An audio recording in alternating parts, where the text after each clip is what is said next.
The wind never truly stopped. It was the first thing Sarah felt in the morning, a low moan through the cracks in the cabin walls, and the last thing she heard at night, a lonely whisper across the endless expanse of the Arizona desert. It was a constant companion, as persistent and unforgiving as the land itself. It carried the dust, a fine red powder that settled on everything: the rough-hewn table, the patched quilt on her bed, the lines of worry on her own face when she caught her reflection in the water bucket. Some days, she felt the grit between her teeth before she'd even had a sip of water. This was life in 1877, a life etched in shades of brown and gray under a vast, bleached blue sky. The town, if one could call it that, was Red Hollow, a name that felt more honest than a place ought to be. It was a hollow.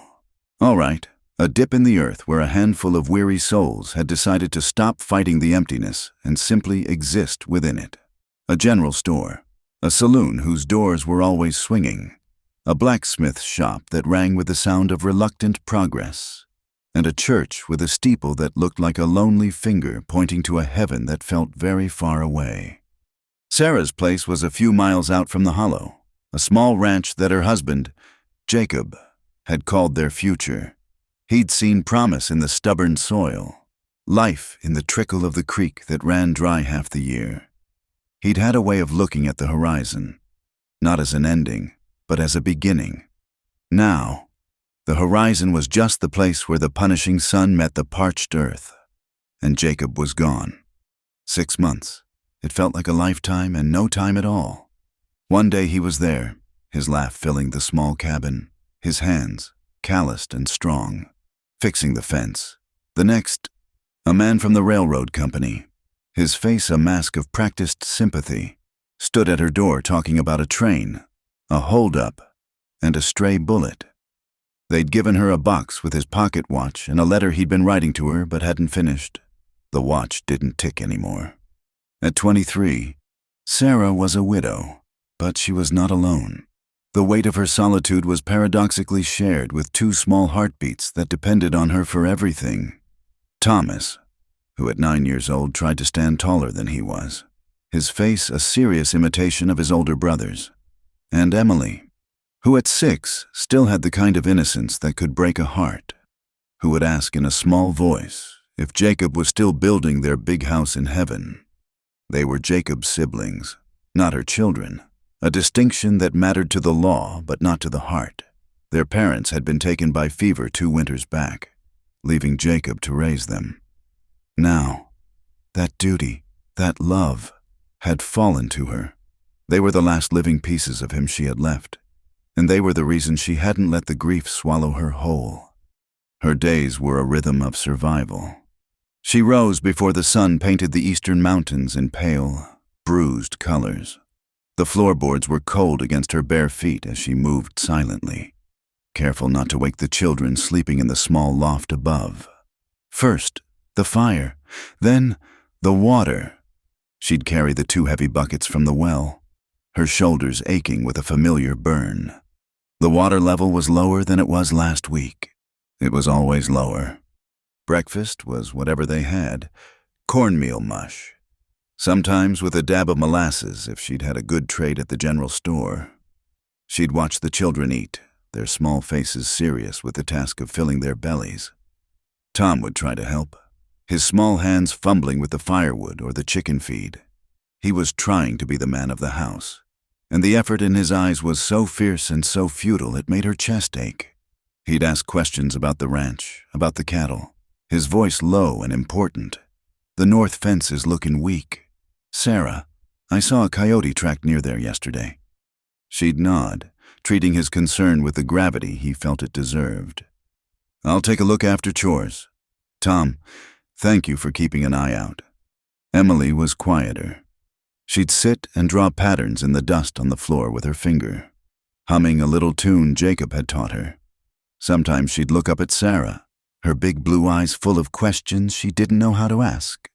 Sarah would run a hand over her fine, corn silk hair, the simple, soft touch a reassurance for them both. After the children were occupied, Sarah's work truly began. It was a man's work, a family's work, all resting on her slender shoulders. She mended the fences Tom had mentioned, her hands raw from wrestling with the barbed wire. She tended to the small herd of cattle, the only real asset the ranch had, their bony frames a testament to the sparse grazing. She hoed the stubborn vegetable patch, praying for rain, for anything to turn the dry soil into something that could sustain them. The sun was a merciless hammer. It beat down on her back, bleaching the color from her calico dress and baking the sweat to her skin. She wore Jacob's old hat, its brim casting a shadow over her face, but it couldn't block out the glare that shimmered off the hard-packed earth. This was the life she was left with, a life of sweat and dust and a deep, gnawing weariness that settled into her bones. She didn't cry anymore. The tears had dried up weeks ago, leaving behind a hollow space in her chest. In their place was a quiet, stubborn resolve. This land, this dusty patch of nothing that had taken everything from her, was hers. It was Jacob's legacy, and it was the only home Tom and Emily had ever known. Losing it would be like losing Jacob all over again. In the afternoons, when the heat was at its most brutal, she would teach the children their letters, using a piece of charcoal on a smoothed plank of wood. Jacob had insisted on it. They need to know more than just cattle and dust. He'd say, a mind needs tending. Same as a field. So she'd guide their small hands, forming the letters, her voice soft and patient. It was in these quiet moments that his absence felt the sharpest. She could almost feel him standing behind her, a proud smile on his face. She would push the feeling away, burying it deep. Grief was a luxury she couldn't afford. Hope was even more expensive. One day, while clearing rocks from a patch she hoped to turn into a bigger cornfield, her shovel struck something hard, not a rock. She dug around it, her curiosity a small spark in the monotonous day. It was a metal box, rusted and heavy. With a grunt of effort, she pried it open. Inside, nestled in oilcloth, were Jacob's things. A worn Bible with his family's names written inside, a small pouch of coins he must have been saving, and a folded, yellowing deed. The deed to their land, signed and official. She traced his signature with her finger. Jacob Miller. It looked so strong, so permanent. A sudden wave of fierce protectiveness washed over her. This paper, this simple piece of paper, was their anchor in this desolate world. It was the proof of their right to exist here. It was a promise made, and a promise she would die to keep. She reburied the box, marking the spot with a unique pattern of stones. It was a secret, a talisman against the encroaching world. As evening approached, the desert would offer a brief, breathtaking apology for the harshness of the day. The sky would bleed into shades of orange, pink, and deep purple. The heat would recede, replaced by a sudden, bone-deep chill. Sarah would call the children in from their play. They'd eat their meager supper, the silence of the cabin broken only by the scrape of spoons against bowls. After they were tucked into their beds in the loft, their breathing soft and even in the quiet dark, Sarah would sit on the porch step. She'd wrap a thin shawl around her shoulders and watch the stars emerge, cold and impossibly bright in the black sky. This was her world now, a world of wind and sand, of aching muscles and a quiet heart. She wasn't living, not really. She was enduring. She was a stone in the river of hardship, refusing to be washed away. She would look out at the dark silhouette of the mountains and think of Jacob. She wouldn't let his dream turn to dust. She couldn't, for him, for the children, for the last piece of herself that wasn't broken. She would hold on. She would face the sun again tomorrow, and the day after that, she would stand her ground, even if she was the only one left standing. The wind would blow, the dust would settle, and Sarah would remain. The dust heralded his arrival. It was a different kind of dust from the usual haze the wind stirred up. This was a purposeful cloud, thick and brown, kicked up by the steady clip-clop of a horse pulling a buggy at a pace too brisk for Red Hollow. Sarah was drawing water from the well. the familiar creak of the rope and pulley a rhythm in the afternoon heat. She paused, her hand shielding her eyes, and watched the dark shape resolve itself on the horizon. A buggy, sleek and black, was an alien thing in this landscape of bleached wood and faded dreams. It did not belong. As it drew closer, she saw the man holding the reins. He wore a dark suit and a bowler hat, both absurdly out of place under the Arizona sun. He sat ramrod straight, a figure of rigid formality. Beside him, a second man sat silently, a bulky shape with a weathered face and a gun belt that was not for show. The buggy stopped a few yards from her cabin, and the silence that followed its arrival felt louder than the noise it had made. Sarah's first instinct was to call for the children. Thomas and Emily were playing near the creek bed, their small forms absorbed in some private world of sticks and stones. Thomas, Emily. "Inside, now," she called, her voice steady, betraying none of the cold unease that had just coiled in her stomach. They looked up, startled by her tone, and scurried towards the cabin without question. She waited until the cabin door had closed behind them before turning her full attention back to the visitors. The man in the suit stepped down from the buggy with a practiced ease, brushing invisible specks from his coat. He was of middling height, with a pale, narrow face and eyes the color of a winter sky. He walked towards her, his polished shoes crunching on the dry earth. He stopped a respectful distance away, removing his hat. "Mrs. Sarah Miller," he asked. His voice was smooth, educated, and utterly devoid of warmth. It was the voice of a man who dealt in facts, not feelings. "I am," she said, not moving from her spot by the well. The wooden handle of the bucket was still cool in her hand. "My name is Elias Delancey. I am legal counsel for the Trans-Western Railroad Development Corporation." He said the name as if it were a holy creed, a power unto itself. He gestured vaguely towards the silent man still seated in the buggy. "My associate, Mr. Pike." Pike did not nod or acknowledge her in any way. His eyes, small and dark, scanned the ranch, taking in the dilapidated fence, the small herd of cattle, the humble cabin. His gaze was an appraisal, a calculation of worth, and it made Sarah feel like an insect under glass. "What business does the railroad have with me?" "Mr. Delancey," Sarah asked, her grip tightening on the bucket handle. Delancey gave a thin, patient smile. "A necessary and prosperous business, Mrs. Miller, the business of progress. The railroad is coming through this valley. It will bring commerce, opportunity, a future for this territory." He spoke of the future as if he owned it and was merely deciding how to parcel it out. "This is my land," she stated simply. It wasn't a question or a challenge, just a fact, solid as the ground beneath her feet. "It was," Delancey corrected gently, his smile never wavering. "Circumstances have changed. Under the Federal Land Grant Act of 1862, significant parcels have been allocated to the Trans-Western for the construction of the line. Your property, I'm afraid, falls directly within the designated right-of-way."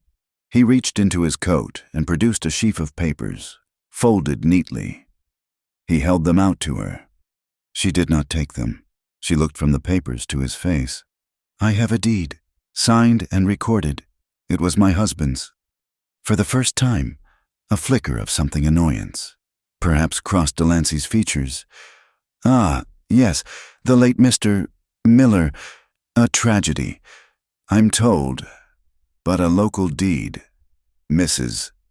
Miller, holds little weight against a federal charter. This is a matter of national importance." He stepped closer, forcing the papers into her hand. "The corporation is, however, prepared to be magnanimous. We are offering a compensatory sum for your troubles, $200. A very generous offer, considering the rustic nature of the property. $200 for Jacob's dream, for the sweat and blood he had poured into this soil, for the only home his brother and sister had. The insult was so profound it stole her breath. She looked down at the papers in her hand, the ink a series of meaningless squiggles. Then she looked back up at him. "No," she said. The word was quiet, but it hung in the hot, still air with the finality of a slammed door. Delancey's smile vanished completely. His face became a cold, placid mask. "I believe you misunderstand. Mrs. Miller, this is not a negotiation. It is a notification. The $200 is a courtesy. You may accept it, or you may not. It makes no difference. The land will be cleared." He took a small, silver watch from his vest pocket, flipping it open. "Today is Tuesday. Our surveyors will be here next Tuesday. You and your family have 7 days to vacate the premises.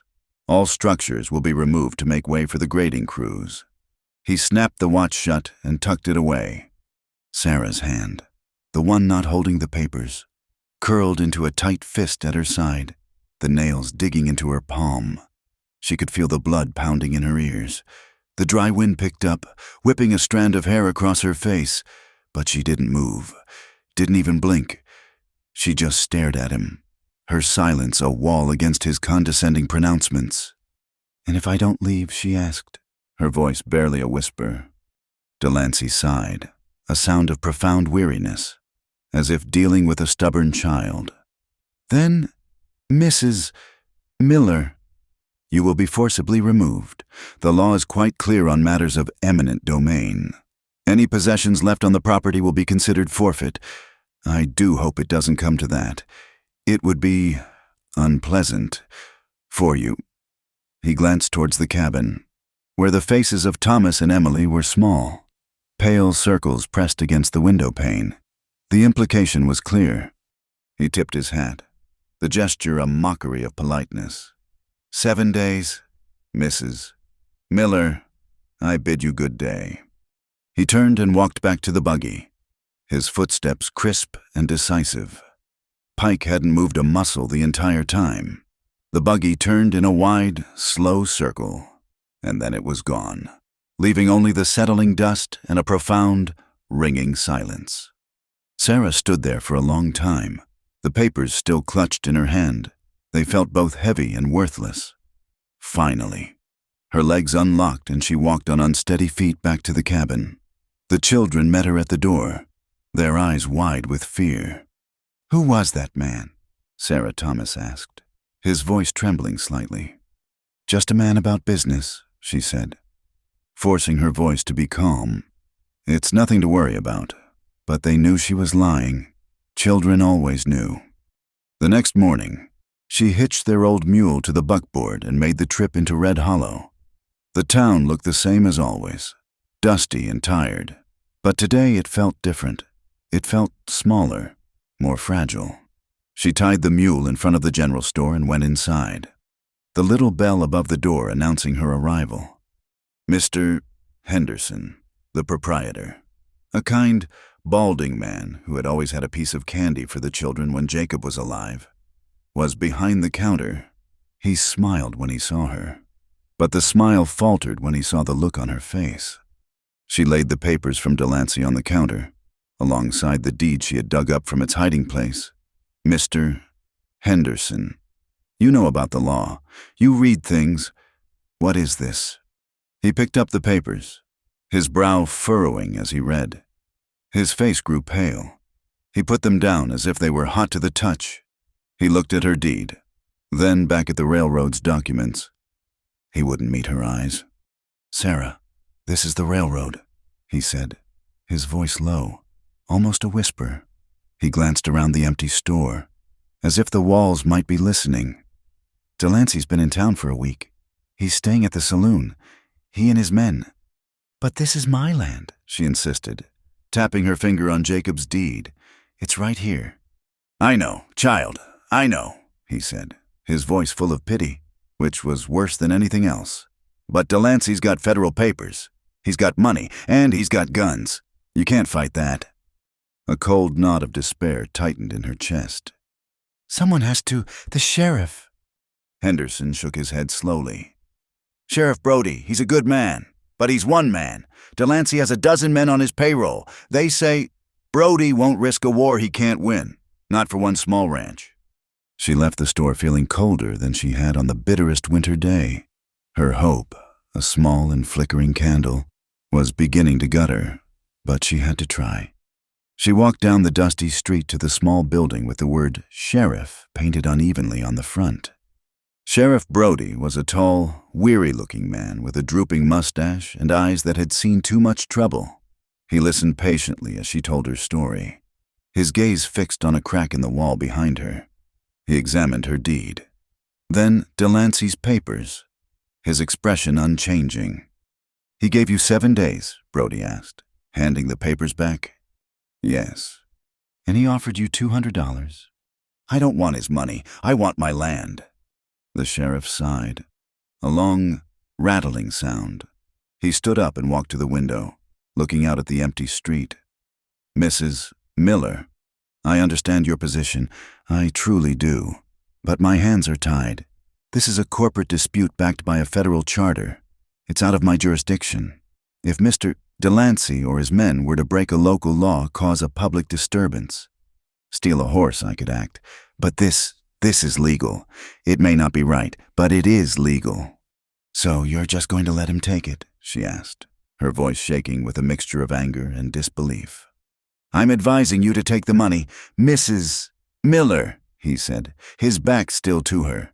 "I'm advising you to take your family and find a new place. There's no winning this fight." She walked out of his office without another word. The door closed softly behind her, shutting her out. She stood in the middle of the street, the sun beating down on her head. People on the boardwalk averted their gazes. They had heard, they all knew, and they were all afraid. She was alone, utterly and completely alone. The ride back to the ranch was a blur of dust and despair. The sheriff's words echoed in her mind. There's no winning this fight. That evening, after the children were asleep, she sat on the porch step, Jacob's deed in her lap. The paper felt thin and fragile. She looked out at the land, her land. The moonlight softened its harsh edges, painting the fields and the hills in shades of silver and black. She could see Jacob everywhere in the line of the fence he had set, in the shape of the roof he had raised, in the stubborn little patch of corn that was just beginning to sprout.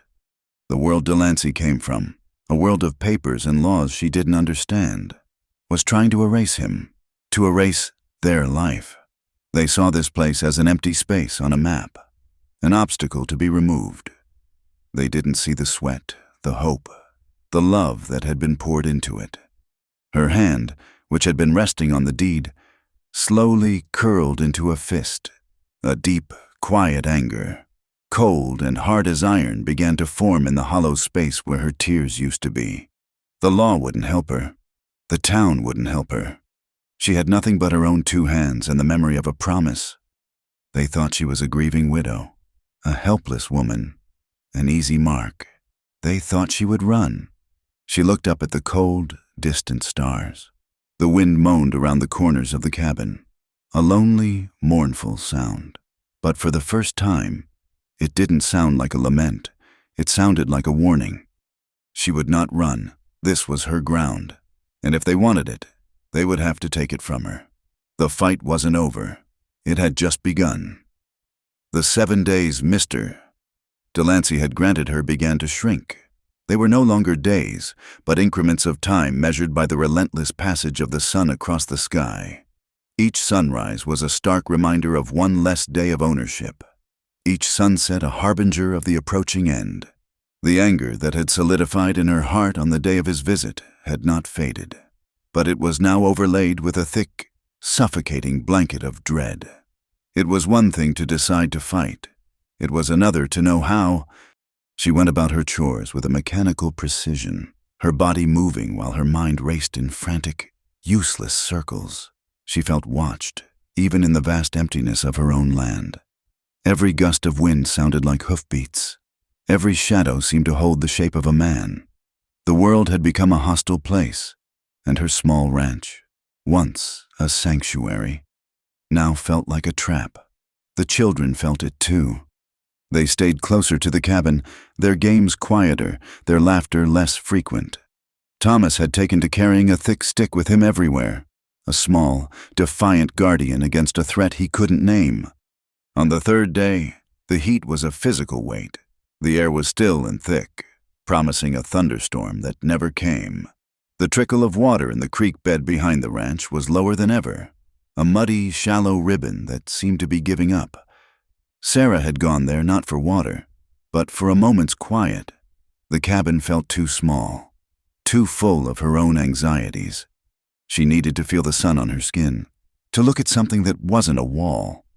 She needed to think, but her thoughts were a tangled mess of fear and fury.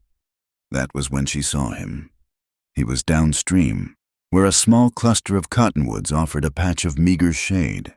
He was not on her land, not technically, but the sight of a stranger so close sent a jolt of pure ice through her veins. He had a horse with him, a large black creature that stood with its head low, its coat dull with dust. The man had his back to her, crouched over something on the ground. He was a tall man, broad in the shoulders but with a lean frame, dressed in worn denim and a faded brown duster. Sarah froze, her heart hammering against her ribs. One of Delancey's men had they come early. She flattened herself behind a rocky outcrop, her breathing shallow.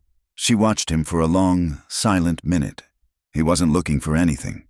He was working, his movements slow and deliberate. She could see he was mending a piece of leather a rein. She realized his horse, patient and still, stood as if it had done this 1,000 times before. He didn't look like the hired gun, Pike, who had sat in the buggy like a vulture. There was no coiled menace about him. There was only a profound weariness, a stillness that seemed to emanate from him and settle over the small patch of ground he occupied. Still, a stranger was a stranger. She took a slow, deep breath and stepped out from behind the rocks. It was better to face him than to be discovered hiding. The man must have heard the crunch of her boots on the gravel, because he stopped his work without looking up. For a moment, he remained perfectly still, a predator sensing a change in its environment. Then, slowly, he rose to his feet and turned to face her.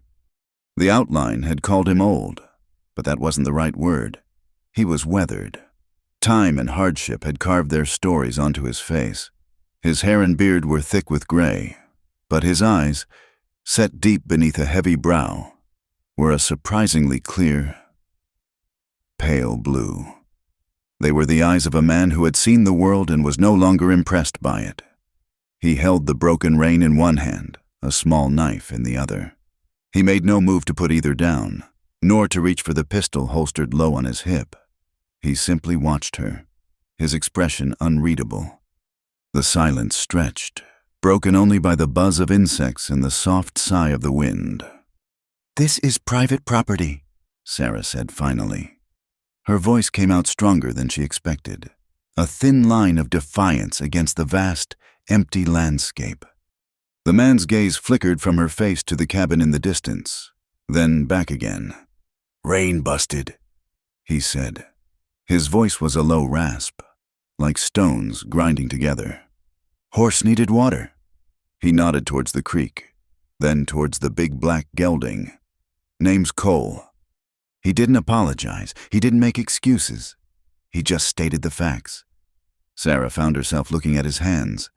They were large and scarred, the knuckles swollen, but they held the knife and leather with a practiced skill. These were not the hands of an idle threat. They were the hands of a man who worked. She took another step closer, her fear warring with a strange sense of curiosity. "There's a town, Red Hollow, 3 miles east." "Towns cost money," he said, his gaze steady. "And they're full of people." He said the last part as if it were a chronic affliction. She didn't know what to say to that. He was right, on both counts. Her own recent experience with the people of Red Hollow was a fresh, bitter wound. They stood in silence again, 2 solitary figures locked in a quiet appraisal. She saw a man at the end of his road, worn down to the bone. He, in turn, must have seen the exhaustion in her eyes, the tension in the set of her shoulders, the faint tremor in her hands. He saw a woman who was carrying a weight too heavy for her. His pale eyes drifted from her to the weak section of fence line near the creek, then to the barn roof where several shingles were missing. "You could use a hand," he observed. It wasn't an offer of pity, just another statement of fact. The words hung in the air between them. Her pride, a fierce and brittle thing, rose up instantly. "I manage just fine," she said, the words a little too sharp. He gave a slow, almost imperceptible nod, accepting her answer without argument. He turned back to his work, his movements economical and precise, as if she were no longer there. He was dismissed her, and, in a strange way, it was his dismissal that made her reconsider. A man from Delancey would have pushed, threatened, or tried to intimidate. This man simply accepted her word and went about his business. The ticking clock of Delancey's ultimatum echoed in her head. 7 days. Now 6. She looked at the fence, at the endless list of chores that needed doing, at the sheer impossibility of her situation. She was alone, and her pride was not going to save her children or her home. "I can't pay," she said, the words tasting like ash in her mouth. It was a confession of her failure, her desperation. He looked up from his work again, his expression unchanged. "Wasn't asking for pay," he said. He finished stitching the rein, testing the strength of the repair with a firm tug. Satisfied, he began to reattach it to the bridle. "A few meals, a dry place to sleep in the barn, that's pay enough for a man who's tired of the trail." She hesitated, her mind a whirlwind of doubt and fear. To let a stranger onto her land, into her life, was a risk she couldn't rightly measure. He could be a thief, a killer, or worse. But what choice did she have? The known danger of Delancey was a week away. This man was an unknown quantity with skilled hands who was willing to work for nothing more than a place to rest. It was a fool's bargain, or a godsend. She was too tired to tell the difference. "The barn," she said, her voice tight. "You can sleep in the barn, and you'll earn your keep." The man nodded once. "Name's Will Brenner." He led his horse, Cole, and followed her back towards the cabin. He walked with a slight limp she hadn't noticed before, a stiffness in his right leg. He didn't speak, but his eyes took in everything, every detail of the struggling ranch. Sarah was acutely aware of how pathetic it all must look to him, the peeling paint on the cabin, the parched vegetable garden, the thinness of the cattle. She felt a flush of shame, followed by a surge of defiance. She had nothing to be ashamed of. She was still here. She was still fighting. When they reached the cabin, Thomas and Emily were on the porch, their small faces a mixture of fear and curiosity. They stared at the big, weathered man and his huge black horse. "It's all right," Sarah said to them, her voice softer than it had been with Will. "This is Mr. Brenner. He'll be helping with the chores for a few days." Will Brenner stopped and looked at the two children.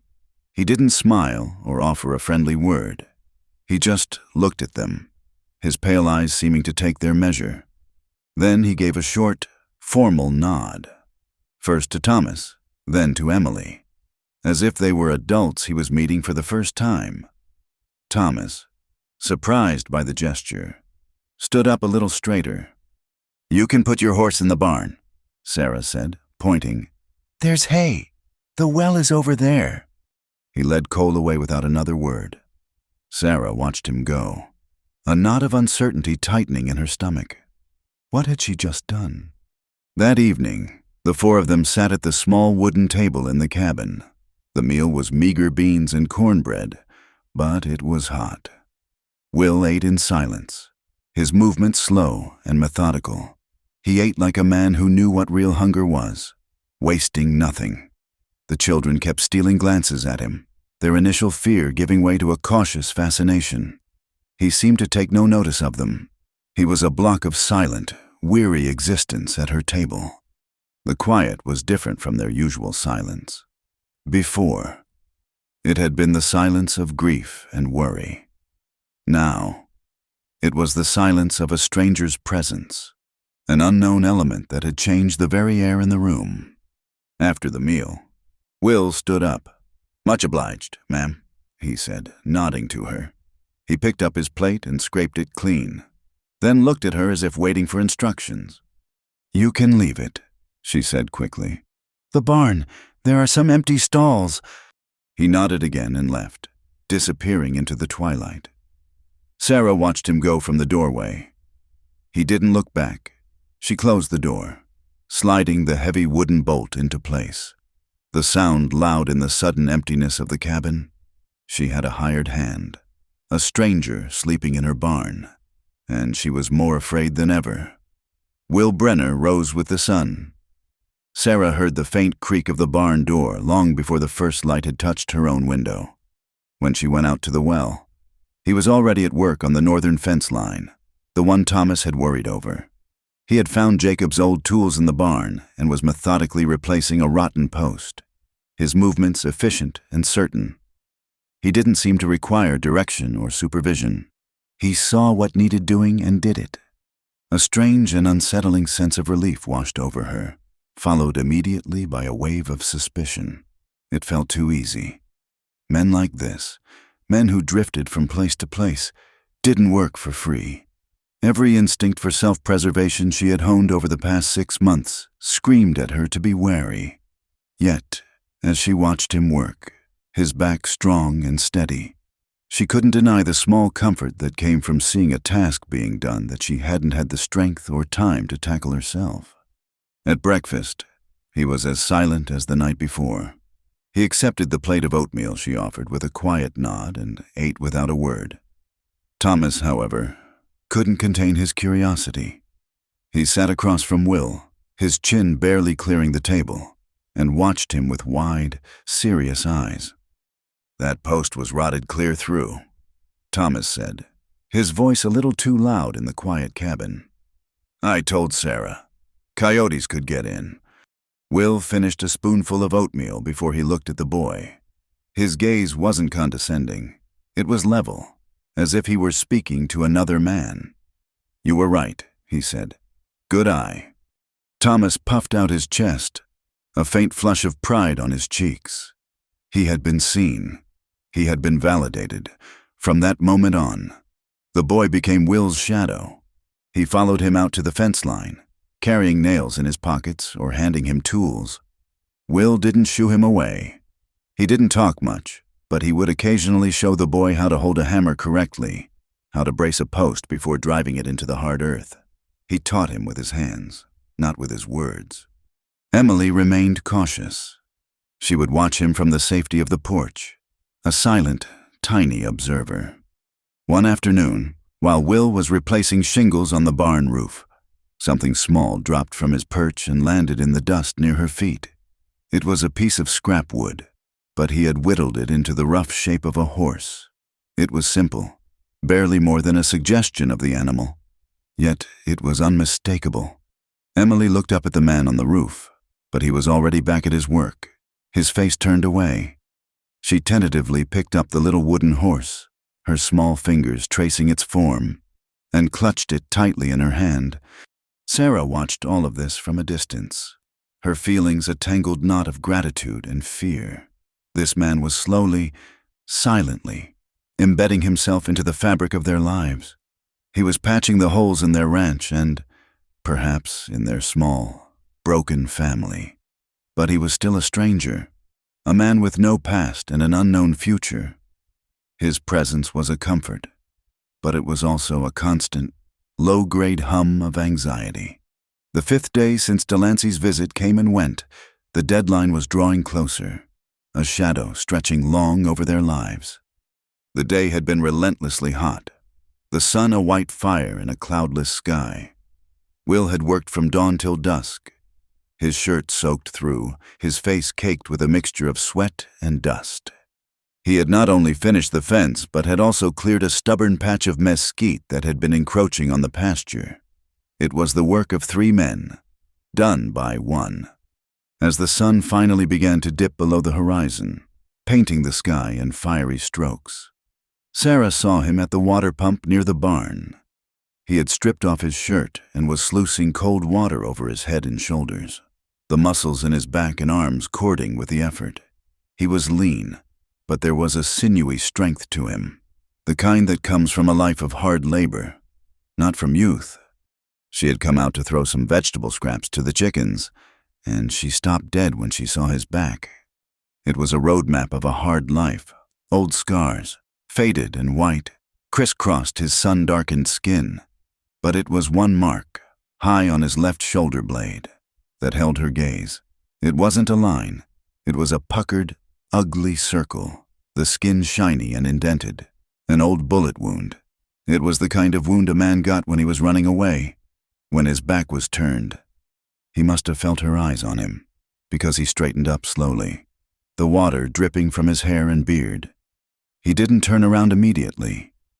He just stood there, his back still to her, as if giving her a moment. Then he reached for his shirt. "Wait," she said, the word escaping her before she could stop it. He paused, his hand hovering over the shirt. He turned his head slightly, his pale blue eyes finding hers. There was no surprise in them, only a deep, abiding weariness. She walked towards him, her bare feet silent in the dust. She had a clean cloth in her hand that she'd meant for wiping down the table, but she held it out to him now, an unconscious offering. He took it, his calloused fingers brushing against hers, and slowly wiped the water from his face. The silence was thick with unspoken questions. He knew what she had seen. "It must have hurt," she said softly, her gaze still on the scar. He finished drying his face and threw the cloth over his shoulder before finally turning to face her fully. "It did," he said. His voice was flat, devoid of emotion. She wanted to ask. She wanted to know the story behind the scar, behind the sadness in his eyes that never seemed to leave. But the question felt like a trespass, a violation of the quiet space he kept so carefully guarded around himself. He saw the question in her eyes anyway. He looked away, his gaze settling on the distant mountains, now turning a deep purple in the fading light. "Ambush," he said, the word a hard pebble dropped into the quiet evening. "On the Cimarron Trail, a few years back." He offered nothing more. He pulled on his shirt, the rough fabric covering the evidence of his past. Sarah thought that was the end of it. A door opened a crack, only to be shut again. But then he spoke again, his voice so low she had to strain to hear it over the chirping of the crickets. "Wasn't expecting it. They came out of the rocks, just after dawn." He stopped, swallowing hard. "I was getting water from the river." Sarah remained silent, knowing that any word from her would break the fragile thread of his memory. "My wife, my boy, they were still in the wagon." He stared out at the horizon, but she knew he wasn't seeing the mountains. He was seeing a different morning, a different landscape. "I wasn't fast enough. By the time I got back to them, it was too late." He ran a hand over his face, a gesture of profound exhaustion. "They got me when I was carrying my boy away. He was already gone." The story was delivered in clipped, broken pieces, like fragments of a shattered stone. The pain was not in the words themselves, but in the vast, empty spaces between them. He wasn't telling her a story. He was confessing a failure. The scar on his back wasn't a mark of survival. It was a brand of his regret. In that moment, he was no longer a stranger. He was a man who understood loss in a way that no one else in her life could. The pity she had seen in the eyes of the townsfolk was a shallow, useless thing. But this shared, silent understanding of a world torn apart was something else entirely. It was a connection forged in the crucible of grief. She had lost her husband to a bullet on a train. He had lost his family to bullets from the rocks. They were two sides of the same cruel coin. She reached out, her hand hovering in the air for a moment before she laid it gently on his arm. His muscles were tense, hard as rock beneath her touch. He flinched almost imperceptibly, as if unaccustomed to human contact. "I'm sorry," she whispered. The words were inadequate, flimsy against the weight of his pain, but they were all she had.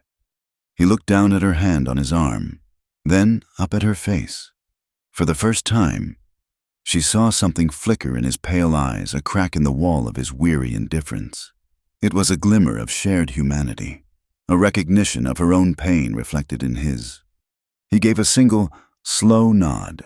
He didn't pull his arm away. They stood there for a long moment as darkness settled around them, two lonely souls finding a moment of fragile anchorage in a vast, uncaring world. There was no romance in the gesture, no hint of a beginning. It was simpler, and perhaps deeper than that. It was empathy. It was the silent acknowledgement of a shared wound. Later that night, long after the children were asleep, Sarah sat by the light of a single kerosene lamp. She had taken Will's spare shirt from his saddle roll, the one that was frayed at the collar and torn at the elbow. With a needle and thread, her movements small and precise in the quiet cabin, she began to mend it. It was a simple, domestic act, the kind of thing she had done for Jacob 100 times. But tonight, it felt different. It was not the duty of a wife. It was the quiet work of a fellow survivor, stitching together the torn fabric of a life, one careful, silent thread at a time. The 6th day was a day of waiting. The sun rose, indifferent and brassy, on a world that felt precariously balanced on the edge of a knife. The deadline was tomorrow. The thought was a constant, dull ache behind Sarah's eyes. Will worked with a quiet, focused intensity, reinforcing the corral, checking the hinges on the cabin door, his silence a heavy blanket over the ranch. He was preparing, but for what? Sarah didn't know. He never spoke of Delancey or the threat, yet it was present in every deliberate swing of his hammer, in every watchful glance he cast towards the horizon. Night fell not as a comfort, but as a shroud. The darkness outside the cabin's small windows seemed vast and menacing, a living thing filled with unseen dangers. Sarah put the children to bed, her hands gentle as she smoothed their hair, her heart a cold, heavy stone in her chest. She sang them a soft lullaby, the notes thin and wavering in the charged silence. Thomas held the small whittled horse Will had made for Emily, as if it were a talisman, after they were asleep. Sarah sat at the table, her mending basket untouched in her lap. Sleep was an impossible luxury. Every creak of the cabin walls, every rustle of the wind in the dry grass, sent a fresh jolt of adrenaline through her. She looked at the shotgun Jacob had kept mounted over the fireplace. It was loaded, but it felt like a child's toy against the faceless power of the railroad. It was Will who smelled it first. He had been outside, checking on the animals one last time. The cabin door opened without a sound, and he was there, a dark shape in the doorway. He said nothing, but his stillness was more alarming than any shout. He raised his head slightly, sniffing the air like an animal sensing danger. "Smoke," he said, his voice a low rumble. Sarah was on her feet in an instant, her heart leaping into her throat. She ran to the door and looked out. At first, she saw nothing but the familiar, star-dusted darkness. Then she saw it, a faint, unnatural orange glow flickering against the side of the barn. It was a small, hungry light, but it was growing. For a moment, she was paralyzed, her mind refusing to process what her eyes were seeing. The barn, the hay, their small herd of cattle, their entire future was in that barn. "The children!" Will's voice cut through her panic, sharp and commanding. "Get them out! Away from the house! By the creek bed! Now!" His tone broke the spell. She turned and scrambled up the ladder to the loft. "Thomas, Emily, wake up!" she whispered urgently, shaking them. They woke with startled cries, their eyes wide and confused in the dim light. "Get your blankets! We have to go outside! Quickly!" There was no time for explanations. She half carried a whimpering Emily and guided a stumbling Thomas down the ladder and out the back door. The orange glow was brighter now, a malevolent pulse in the night. The smell of smoke was sharp and acrid. "Stay here," she told them, settling them behind the same rocky outcrop where she had first seen Will. "Do not move from this spot. Do you understand me?" Thomas. The boy, his face pale in the flickering light, nodded numbly, pulling the blanket tighter around his and his sister's shoulders. When she turned back, Will was gone. She saw him for a split second, a silhouette against the growing inferno, wrenching at the heavy wooden bolt on the barn's main door. The fire was no longer just a glow.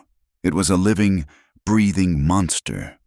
Flames licked up the dry wooden walls, crackling and roaring as they devoured the structure.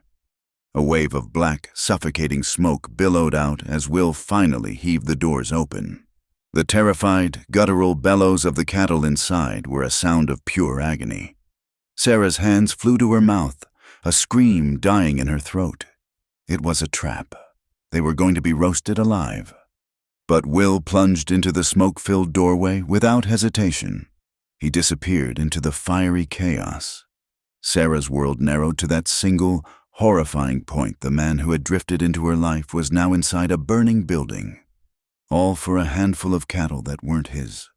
For a family that was not his own. Seconds stretched into an eternity.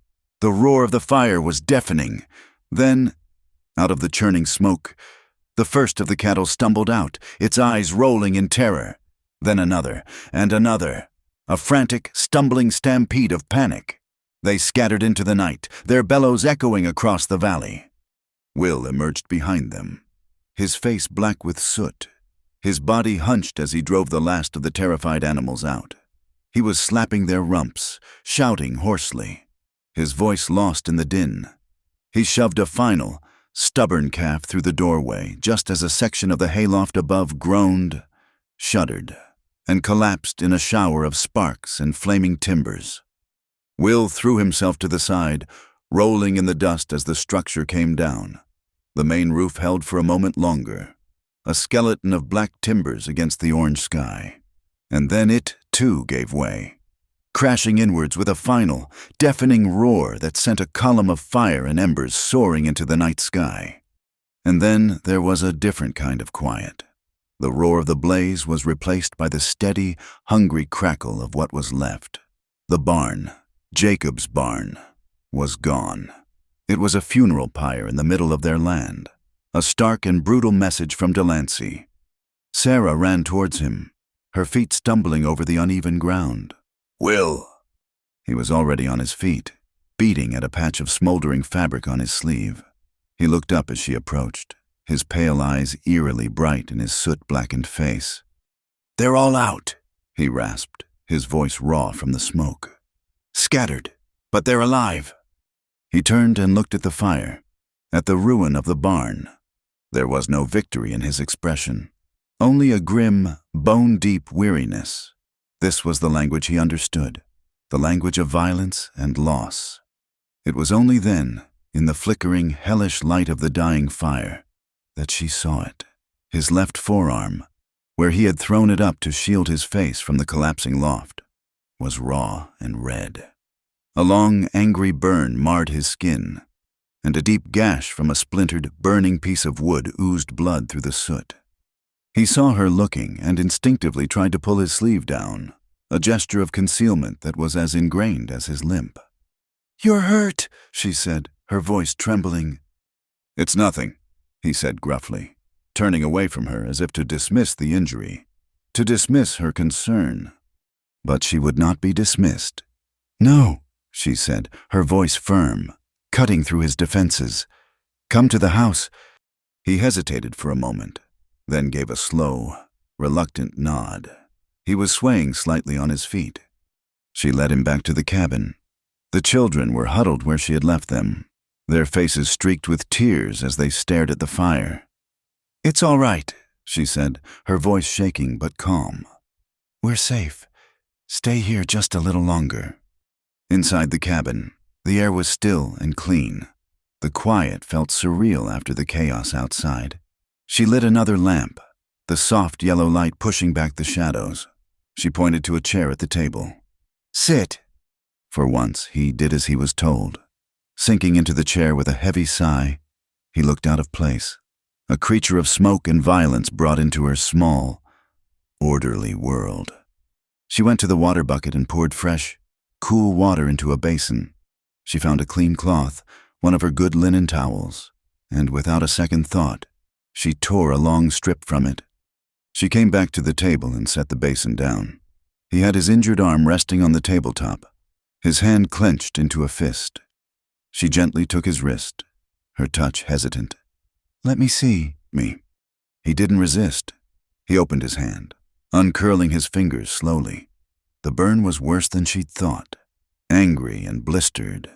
The gash was deep, full of soot and grime. She dipped the cloth into the cool water and wrung it out. Her hands were shaking so badly she could barely hold it. It was one thing to see the destruction of her property, a thing of wood and nails. It was another thing entirely to see the flesh and blood cost of this fight, printed on the skin of the man who had stood in its way. "This will sting," she whispered. He just nodded, his eyes fixed on some distant point over her shoulder. She began to clean the wound, her touch as gentle as she could manage. She worked in silence, her entire world shrinking to this single, terrible task. She cleaned the gash, flushing out the dirt, her stomach churning at the sight of his blood in the water. She laid the cool, wet cloth over the burn, and he let out a sharp, involuntary hiss of breath through his teeth, the only sound of pain he allowed himself. He never looked at her, but she could feel his eyes on her hands as she worked.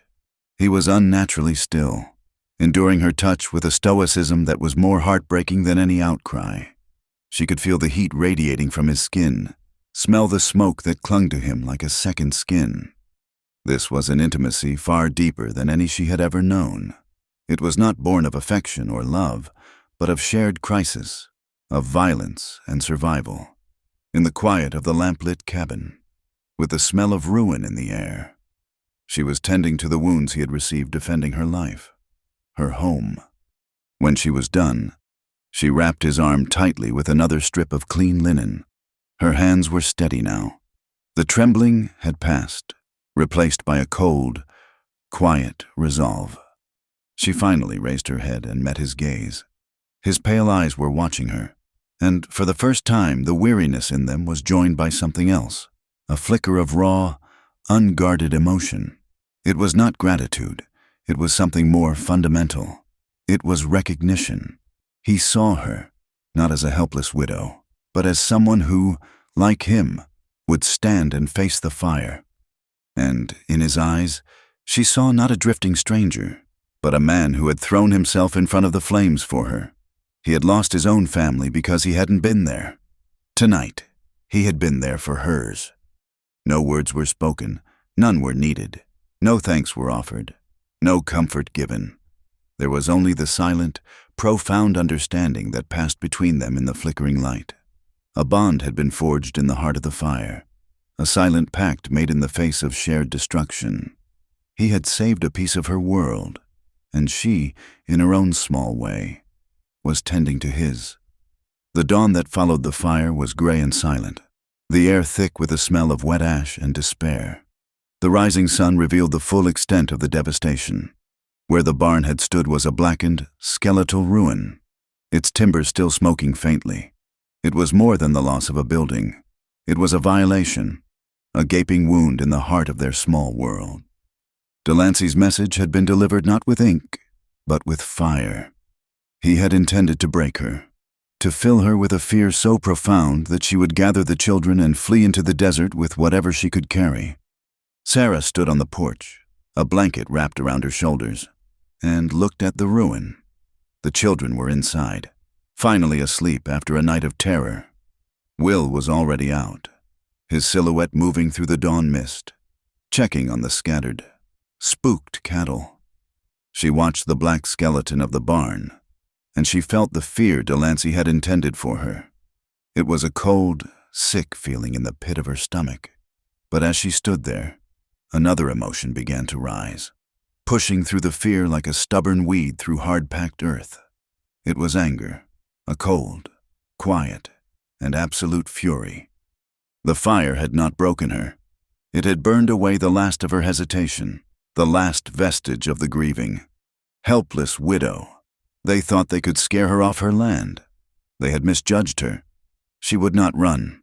Running was a luxury for people with somewhere else to go. This was her ground, and the fire had not weakened her claim to it. It had consecrated it in ash and smoke. She made a decision in the cold gray light of that morning. She would not wait for the fight to come to her.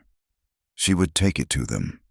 Later that day, after settling the children with a list of chores to keep their minds occupied, she put on her best dress, a faded but clean gray calico, and hitched the mule to the buckboard. Will watched her from the corral, his expression unreadable as he worked on a broken harness. "Going to town," she said simply. It wasn't a question or a request for permission. It was a statement of intent. He just nodded, his eyes lingering on her for a moment. "Watch yourself," he said, his voice low. The trip to Red Hollow was different this time. She no longer felt like a supplicant seeking pity. There was a steel in her spine that hadn't been there before. The townsfolk she passed still averted their gazes, but she met their fleeting glances with a steady, unwavering stare that made them look away first. There was one man in town, a lawyer named Arthur Finch, whom Jacob had spoken of with a measure of respect. He had handled the filing of their deed and had advised Jacob on a water rights issue a year ago. He was, Jacob had said, an honest man, though perhaps too fond of his books and not fond enough of the harsh realities of the frontier. He was her last hope for a lawful resolution. Mr. Finch's office was a small, stuffy room above the mercantile, filled with the dry, dusty smell of old paper and leather-bound books. He was a small, bird-like man with spectacles perched on the end of his nose and ink stains on his fingers. He looked surprised to see her, his initial expression of polite inquiry clouding over with caution as she explained her situation. He listened patiently, his fingertips steepled together, as she laid out the facts Delancey's visit, the federal charter he claimed to have, the fire. She placed her own deed on his desk, the paper a fragile testament to her claim. When she was finished, he was silent for a long time, his gaze fixed on the deed. He sighed, a soft, weary sound. "Mrs. Miller," he began, his voice gentle but firm. "I am truly sorry for your loss, and for this predicament. I held your husband in high regard. He was a good man." "Then you'll help me?" she asked, a sliver of hope piercing through her resolve. "Mr." Finch took off his spectacles and polished them with a handkerchief. "To what end? You want me to file an injunction against the Trans-Western Railroad Development Corporation?" He shook his head slowly. "My dear woman, that would be like trying to stop a river with a teacup. They have more lawyers in a single office in St. Louis than there are people in this entire county. They have federal backing. Their charter, I have no doubt, is ironclad. Any judge would rule in their favor before I even finished my opening statement." "But it's not right," she insisted, her voice low and fierce. "They burned my barn." "And can you prove it?" he asked, his gaze direct. "Was it Mr. Delancey himself you saw with a torch in his hand, or was it a stray spark, a bolt of lightning from a dry storm?" That is what his lawyers would argue, and they would win. In the eyes of the law, you are an obstacle to progress, a regrettable but necessary casualty. He leaned forward, his expression earnest. "I am giving you the best advice I can possibly offer. As a man who respected your husband, take the $200. It is an insulting sum, I know, but it is more than you will have when they forcibly remove you. Take the money, take the children, and go. Find another piece of land, somewhere the railroad isn't going. To fight this is to guarantee you will be left with nothing but the dust on your clothes." She stood up, her chair scraping against the wooden floor. The hope she had carried into this office had evaporated, leaving behind the cold, hard certainty of her isolation. The law, the civilized world of papers and arguments, had no place for her. It was a weapon to be used against her, not by her. "Thank you for your time." "Mr. Finch," she said, her voice devoid of emotion. She picked up her deed, folded it carefully, and walked out. leaving the lawyer sighing in his dusty room of useless books. She returned to the ranch as the sun was beginning its slow descent. The sight of the ruined barn no longer filled her with rage, but with a grim sense of clarity. Mr. Finch was right about one thing: the old rules didn't apply. She had been a fool to think they would. Will was sitting on the porch step, sharpening his knife on a whetstone. He looked up as she approached, his eyes asking the question he wouldn't speak. "He told me to take the money and run," she said, her voice flat. Will nodded slowly, as if he had expected nothing less. He spat into the dust. "Lawyers," he said, "the single word, a curse." She stood before him, the last of the afternoon sun casting her long shadow across the yard. "The deadline is tomorrow," she said. "I know. They will come, and they will have guns." "They will." She took a deep breath. "Then I need to know how to use one." He stopped sharpening his knife. He looked down at the blade, then up at her face. He studied her for a long moment, his pale eyes searching for something, a flicker of doubt, a hint of fear. He saw only a quiet, unyielding determination. "A gun is a heavy thing to pick up, ma'am," he said, his voice low, heavier to put down. "I'm not a fool, Mr. Brenner," she replied, her voice steady. "I don't want to use it. I don't want to die. But I don't want to run either. This is my home. I will not be driven from it like a stray dog." He held her gaze for another moment. Then, slowly, he stood up. "Get your husband's shotgun." The weapon felt impossibly heavy in her hands, a dead weight of wood and steel. It was Jacob's. He had used it to hunt quail, to shoot a rattlesnake once by the creek. It was a tool of sustenance, of protection. Now, in her hands, it felt like something else entirely, an instrument of finality. Will took her out behind the ruins of the barn, where they would be out of sight of the children. He set up 3 empty bean cans on a fence post 50 yards away. They looked impossibly small.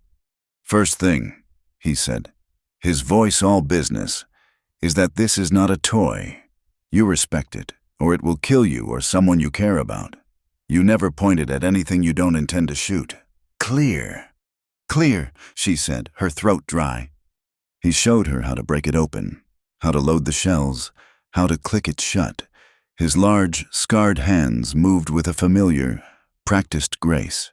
He made her do it, over and over, until her fumbling fingers began to learn the rhythm, the feel of the cool, smooth brass shells sliding into the chambers. Then he showed her how to stand, how to brace the stock against her shoulder, how to lean into it to absorb the kick. "It will try to knock you down," he warned. "Don't let it." She raised the shotgun to her shoulder. It was awkward, heavy. She tried to sight down the long barrel, to align the bead with the distant cans. "Breathe," he said, his voice calm and steady beside her. "You're holding your breath. You can't shoot if you can't breathe.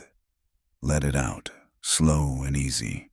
She did as he said, the air leaving her lungs in a shaky sigh. "Now, when you're ready, squeeze the trigger. Don't jerk it. A slow, steady squeeze." She closed her eyes and pulled the trigger. The explosion was a physical blow, a deafening roar that slammed the stock into her shoulder, sending a shockwave of pain through her body. She staggered back, the gun nearly falling from her hands. When she opened her eyes, the 3 cans were still sitting on the fence post, untouched. "You flinched," he said, stating the obvious, "and you closed your eyes. You can't hit what you can't see." They did it again and again. Her shoulder began to ache, a deep, throbbing bruise forming under her dress. The smell of gunpowder was acrid in her nostrils. She missed every time, the shot kicking up dust to the left, to the right, far above the cans. Frustration and despair began to well up inside her. "I can't do this," she said, lowering the gun, her arms trembling with exhaustion.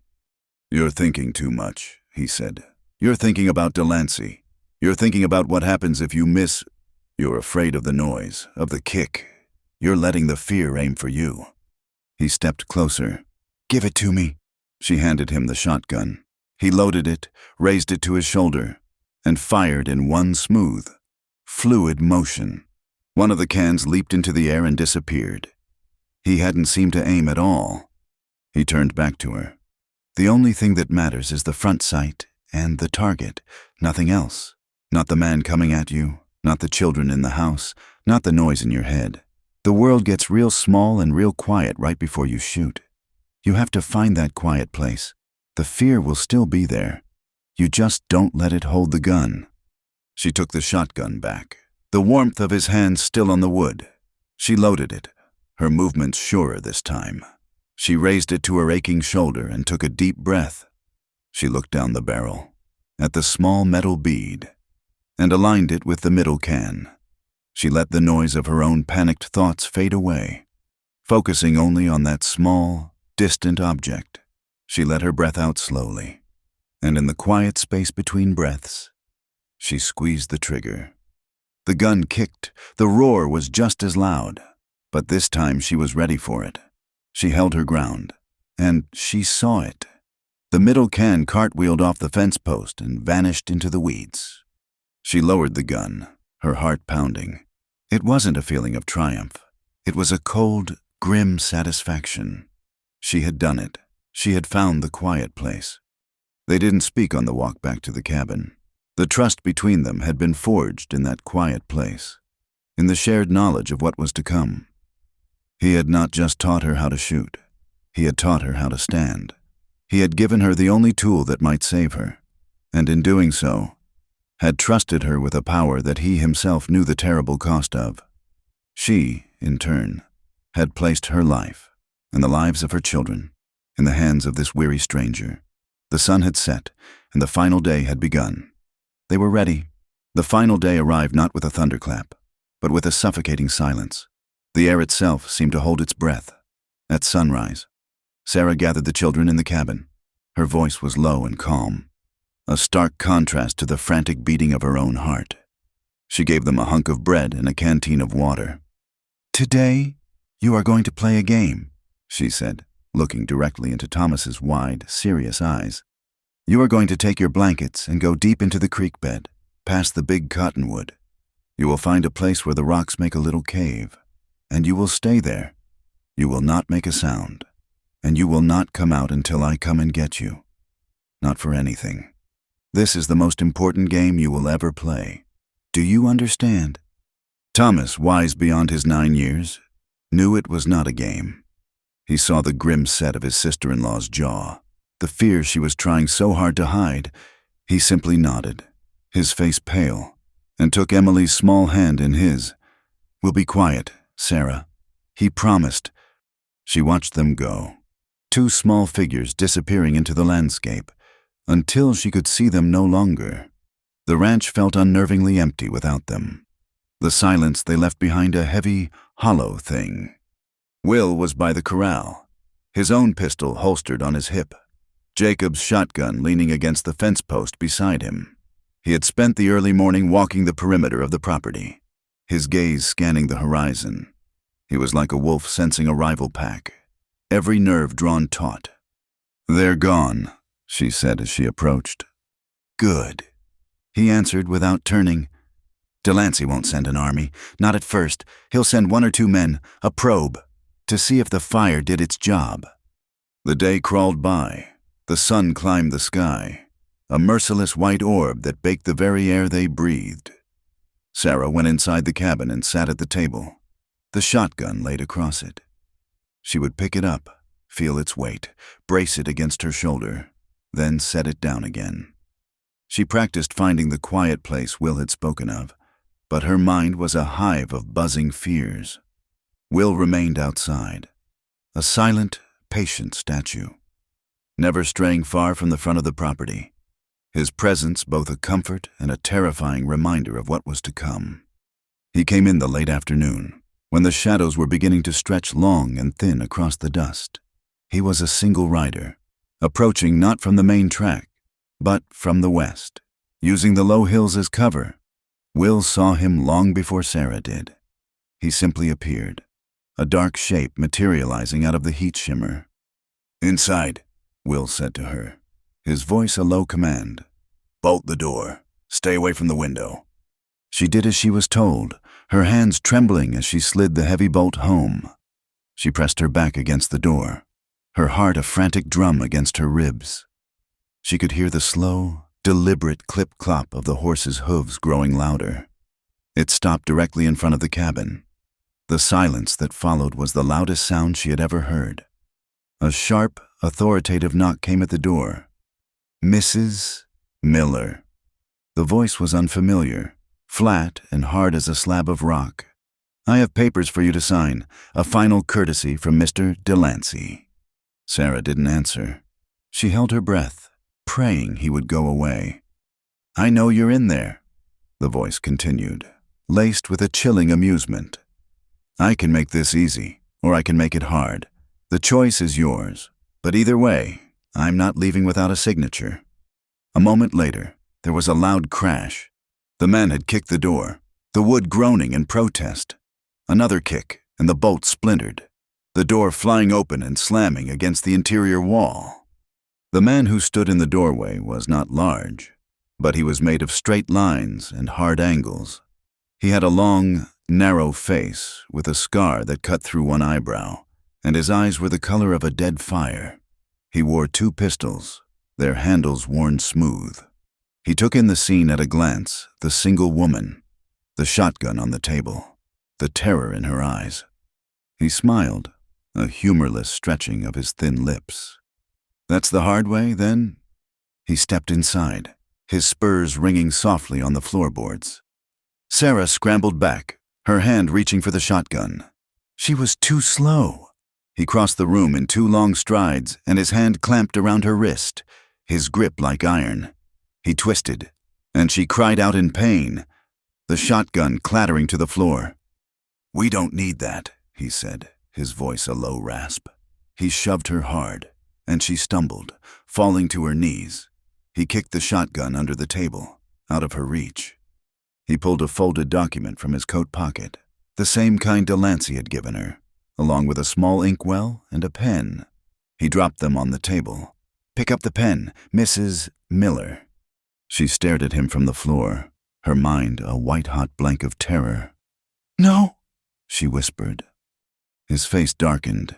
He reached down and grabbed a fistful of her hair. Yanking her head back, pain exploded in her scalp. "I wasn't asking." He dragged her to her feet and threw her into the chair at the table. Her head hit the wall behind her, and for a moment, the room swam in a haze of black spots. "My associate who was here last week," the man said, his voice conversational, yet laced with venom. "He thought you were just a stubborn woman. I know better. You're a foolish one. You have 2 young ones with you. I hear it would be a shame if they were to find themselves all alone out here. A real shame." The threat, so casually delivered, was more terrifying than any physical blow. It struck at the very core of her being. She thought of Thomas and Emily, huddled in their hiding place. The man's hand slammed down on the table, making her jump. "Sign the paper!" Tears of pain, fear, and impotent rage streamed down her face. "I won't!" she sobbed. His open palm struck her across the face. The crack of the blow echoed in the small cabin. Her head snapped to the side, and the taste of blood filled her mouth. The room tilted violently, the floorboards seeming to rush up to meet her as she slid from the chair. She lay there, her cheek pressed against the rough, dusty wood, a high-pitched ringing in her ears. The world had dissolved into a blur of pain and humiliation. This was it. This was the end. He was going to kill her. He loomed over her, a dark, monstrous shape. "I'll ask you one last time." He crouched down, forcing the pen into her limp hand. "Sign it." It was in that moment of absolute despair, when all hope had been extinguished, that a new sound entered the world. A low, metallic click, the sound of a pistol hammer being cocked.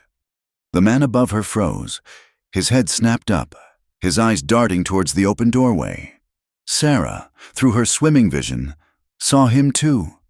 Will Brenner stood on the threshold, a ghost who had appeared from nowhere. He held his Colt Peacemaker in his hand, the long barrel level and steady, aimed directly at the man kneeling over her. He was as still as stone, his face an unreadable mask, his pale eyes chips of ice. The scarred man slowly rose to his feet, pulling one of his own pistols with a fluid, practiced motion. He used Sarah's fallen form as a partial shield. Well, he sneered. Look what the wind blew in. An old drifter playing the hero. Will didn't speak. His focus was absolute, his gaze locked on the man. To Sarah, lying broken on the floor, the scene was a nightmare tableau. 2 men, 2 guns, and her life hanging by a thread between them. A shot would come. A fight would begin. And she would be caught in the middle. The years of hardship, the loss of Jacob, the struggle to survive, the terror of the last week, it all culminated in this single, unbearable moment. A wave of exhaustion so profound it felt like death washed over her. She just wanted it to be over. The pain, the fear, all of it. She looked up, her gaze not on the scarred man, but on Will. Her lips formed the words, a plea whispered into the dust. I beg you, if you're going to do it, just make it quick. She was asking him to end her suffering, to release her from the endless terror. She closed her eyes, waiting for the explosion that would end her world. But it didn't come. Instead, she felt a presence beside her. She opened her eyes. Will had moved. He had stepped inside the cabin, his own gun still trained on the other man, but he was crouching down beside her. He looked at her, and in his eyes she saw not pity, but a question. Then he did the unthinkable.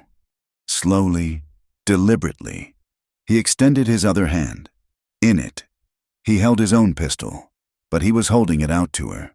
But first, the scarred man watched, his face a mask of confusion. Then, dawning realization, this wasn't part of any script he knew. He taught me how to shoot, Sarah thought in a daze. Will's words from the day before echoed in her mind.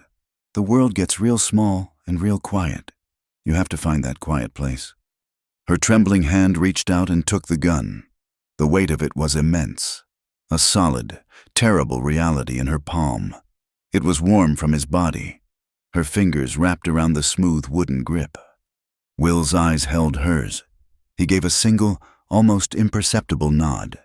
He was not saving her. He was giving her the power to save herself. This was his answer. This was his trust. She pushed herself up, her body screaming in protest. She got to her knees, the heavy pistol held in both hands. She could see the scarred man's face now, his sneer gone, replaced by a look of disbelief and then fury. He had been made a fool of. He started to raise his own weapon, to end this bizarre spectacle. But in that instant, Sarah found it. The quiet place. The buzzing in her head stopped. The pain in her cheek faded. The world narrowed until there was nothing but the front sight of the pistol, the V of the rear sight, and the center of the man's chest. She let out a slow breath, just as Will had taught her. She squeezed the trigger. The explosion inside the cabin was a physical thing, a deafening roar that shook the very walls.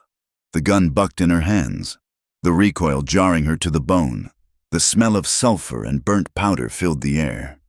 The scarred man stood frozen for a second, a look of complete surprise on his face. A small, dark circle appeared on his shirt. He looked down at it, as if trying to understand what it was. Then his gun slipped from his fingers, clattering to the floor. His knees buckled, and he collapsed in a heap, his dead eyes staring at the ceiling. Silence, a profound, ringing silence. Sarah stayed on her knees, the pistol still held out in front of her, a thin wisp of smoke curling from its barrel. She stared at the still form on the floor, at what she had done. She had taken a human life. The thought was a distant, cold fact, devoid of emotion. Will moved then. He retrieved the man's second pistol, then his own shotgun from under the table. He stood over the body for a moment, then looked back at her. "It's over, Sarah," he said, his voice quiet. The sound of his voice broke the spell. The quiet place vanished, and the world came rushing back in a tidal wave of sensation. The ringing in her ears, the throbbing pain in her face, the acrid smell of gunpowder, the sight of the dead man on her floor. Her floor! The pistol fell from her nerveless fingers. A sob, raw and ragged, tore itself from her throat. It wasn't a cry of victory or relief. It was a sound of profound, irrevocable change. The woman she had been just 10 minutes ago was gone forever, and in her place was someone new. Someone who had stared into the face of her own destruction and had pulled the trigger. The silence that followed the gunshot was a physical thing, a thick, ringing presence that filled the small cabin. Sarah remained on her knees, the world a tilted, blurry mess. The dead man on her floor was a fact her mind could not fully grasp. He was an impossible object, a tear in the fabric of her life. Will's voice cut through the fog. "Sarah, we have to move."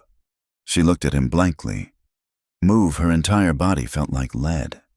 He knelt in front of her, his expression grim, his eyes clear and hard.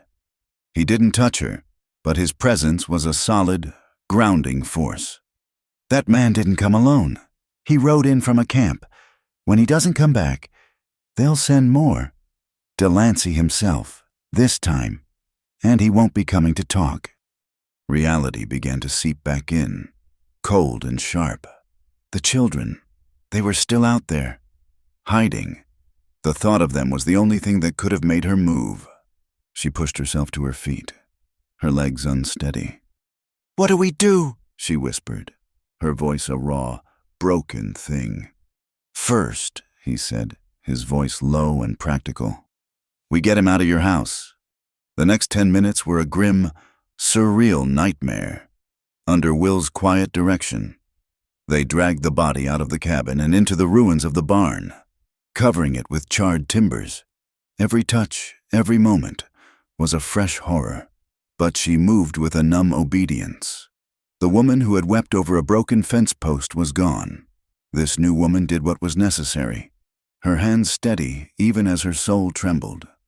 "Now the children," Will said. "Then we ride. The ranch is lost. It's a coffin now." She found Thomas and Emily huddled in their rocky hiding place, their eyes enormous in their pale faces. They had heard the gunshot. They didn't ask what it was. They didn't have to. The terror in the air was answer enough. "We're going on a trip," Sarah told them, forcing a calm she did not feel into her voice as she gathered them up. "Up into the mountains. It's an adventure." Thomas looked past her, towards the cabin and the man who stood waiting by 2 saddled horses, Cole, and their own sturdy pack mule. "Are we running away?" he asked, his child's voice cutting straight to the bone of the truth. "No, Thomas," she said, pulling him into a fierce hug. "We are not running. We are just finding higher ground." They packed what little they could water, a sack of flour, smoked meat, blankets, and Jacob's shotgun. Will took the dead man's pistols and cartridge belt. "No sense leaving good steel to rust," he muttered, a piece of grim frontier pragmatism that chilled her to the core. As they rode out, keeping to the low ravines, Sarah looked back one last time, from a rise. She could see the distant cluster of buildings that was Red Hollow, and she saw something else, a thick cloud of dust on the main track, moving from the direction of the town towards her ranch. A dozen riders, maybe more, a small army, with Elias Delancey at its head. She watched as they reached the turnoff to her property. She could also see the town. She saw figures on the boardwalks, watching the posse ride out. And then, as if pulled by a single string, she saw them turn their backs, the doors of the general store and the saloon swinging shut. Red Hollow had made its choice. They were on their own. Will had already seen it. "They'll find the body," he said, his voice flat. "And then they'll follow our tracks." He urged his horse on, not looking back. "We need to get to the rocks before they do."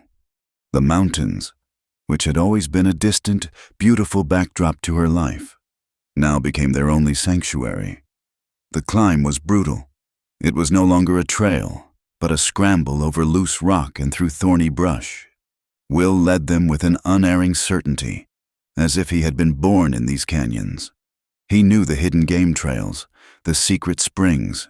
He was a creature of this wilderness, and for the first time, Sarah understood that the weariness in his eyes was not just from age, but from a lifetime of knowing how to survive in places like this.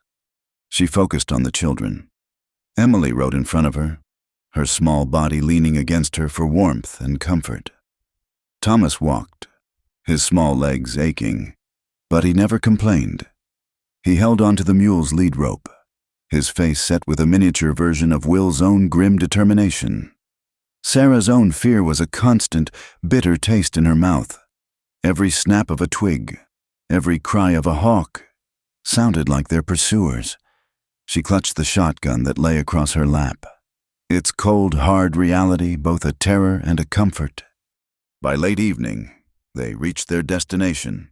It was a narrow box canyon, a dead end with sheer rock walls on 3 sides.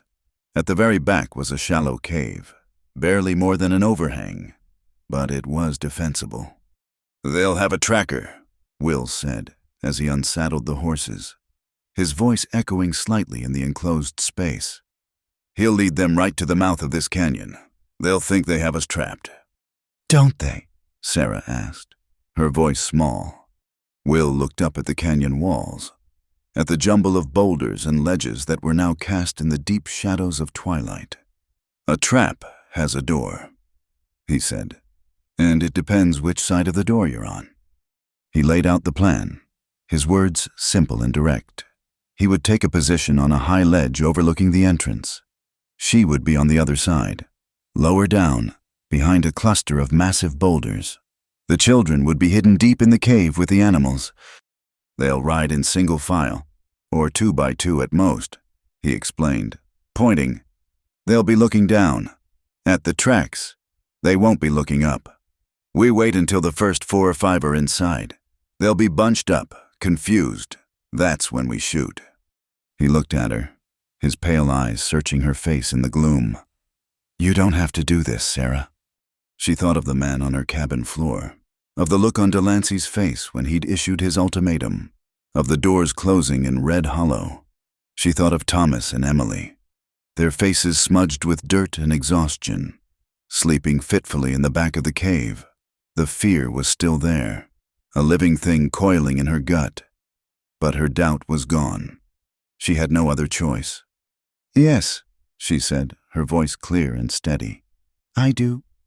The wait was the hardest part. The night grew cold, the kind of deep, penetrating cold that only the high desert knows. The stars emerged, a brilliant, merciless canopy of diamonds scattered across black velvet. They were so beautiful, so indifferent. Sarah sat with her back against a cold boulder, the shotgun across her knees. The fear was a physical presence now. It made her hands tremble. It made her stomach clench. What if she missed? What if she froze? The memory of pulling the trigger in the cabin was a flash of heat and noise. But this was different. This was a decision, made in the cold and the dark. She was not just a victim lashing out. She was becoming a combatant. She wondered if this was what Will had felt, all those years ago on the Cimarron Trail, in the moments before his world ended. A low whistle reached her from the darkness above. Will's signal. They were coming. Her heart hammered against her ribs so hard she thought it would break. She peered through a gap in the rocks. For a long time, there was nothing but the sound of her own ragged breathing. Then, she heard it. The faint, rhythmic clink of horseshoes on stone, the murmur of low voices. They appeared at the mouth of the canyon, dark shapes against the star-dusted sky. 1, 2, then more. They were confident, moving without caution, their voices carrying in the still night air. Delancey was not with them. She realized. He had sent his dogs to finish the job. They rode into the narrow passage, just as Will had predicted. She could make out their shapes, the glint of a rifle barrel, the silhouette of a hat. They were right below her now. "Find the quiet place," Will's voice echoed in her memory. She raised the shotgun, the stock cold and solid against her cheek. She took a deep, shuddering breath and let it out. She could see them. They were not cans on a fence post. They were men. But they were men who had burned her home, who had come to take her life and the lives of her children. The world narrowed. A single, sharp rifle crack exploded from the ledge above her Will's signal. And in that instant, she fired. The night erupted into a chaotic symphony of violence. The canyon amplified the gunshots into a deafening roar. Muzzle flashes lit the darkness in brief, terrifying strobes. She saw a man tumble from his saddle, heard a horse scream in pain and terror. The riders, caught completely by surprise in the narrow trap, yelled in confusion and fear.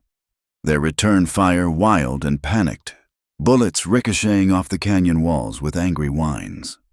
She worked the shotgun automatically, her hands moving with a life of their own, ejecting the spent shell, loading a new one. The fear was still there, but it was a cold, sharp-edged thing now, a fuel for her actions. She fired again, aiming not at a man, but at the center of the chaos. Each shot was a declaration. You will not have them. You will not have me. This is my ground. It was over as quickly as it had begun. The furious crescendo of gunfire dwindled, replaced by the desperate sound of hoofbeats scrambling over rock as the survivors fled back the way they had come. And then, silence, a ringing. Absolute silence that was deeper and more profound than the one that had come before. The smell of gunpowder was thick in the cold air. She remained crouched behind the rock, her body trembling uncontrollably, the adrenaline draining away and leaving her weak and hollow. She looked out into the canyon. Two dark, still shapes lay on the ground. A horse with a broken leg thrashed and moaned. A single, clean shot echoed from above, and the horse fell silent. She leaned her head against the cold stone, the rough texture biting into her skin. They had survived, they had won, but it didn't feel like a victory. It felt like a descent, a fall into a new, harder and more violent world. She thought of her hands, the hands that had baked bread and mended clothes and soothed her children's fevers. They were the same hands that had now, twice, taken a human life. She was no longer just Sarah Miller, the widow. She was something else now, a woman forged in fear and fire, a creature of the law of the jungle, and she wondered if she would ever find her way back. The sun, when it finally rose, seemed hesitant to look into the canyon. Its pale light revealed the grim aftermath of the night's work. The two bodies lay where they had fallen, stark and still against the rocky ground. The air was cold and thin, still carrying the faint, sharp scent of gunpowder. Sarah felt hollowed out, a vessel scoured clean by terror and violence. She brought the children out of the cave, their small faces pinched and old in the morning light. She gave them water and the last of the bread, her movements stiff and automatic. She avoided looking at the canyon floor, but its reality was imprinted on the inside of her eyelids. Will was already down there. He moved with a grim economy of motion, his face set like granite. He did not ask for her help.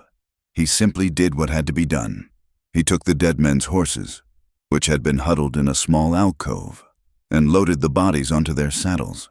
It was a brutal, necessary task, and he performed it with the detached air of a man long familiar with the ugly arithmetic of survival. "We can't stay here," he said when he was finished. He didn't look at her, his gaze fixed on the canyon mouth. "And we can't go back, not yet." But there was nowhere else to go. The mountains were a temporary refuge, not a home. They spent the day in a state of suspended animation, waiting. The silence between them was no longer one of shared understanding. It was heavy with the unspoken horror of what they had done, what they had become. Sarah could feel a chasm opening between the woman she had been and the woman she was now, a dark space she was afraid to look into. As evening approached, Will made a decision. "Stay here with the children. Don't light a fire. I'm going back. I need to see." "It's too dangerous," she protested, her voice a dry whisper. "It's more dangerous not knowing," he said. And with that, he mounted Cole and disappeared soundlessly down the trail, a gray ghost melting into the gray dusk. The hours she spent alone were the longest of her life. The darkness was absolute, filled with the imagined sounds of riders, of Delancey's vengeance. She sat at the mouth of the cave, the shotgun across her lap, her senses stretched to the breaking point.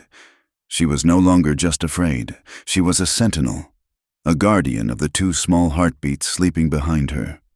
He returned just before dawn, his horse and his clothes damp with dew. He looked, if possible, even more weary than before. "It's over," he said, swinging down from the saddle. She stared at him, not understanding.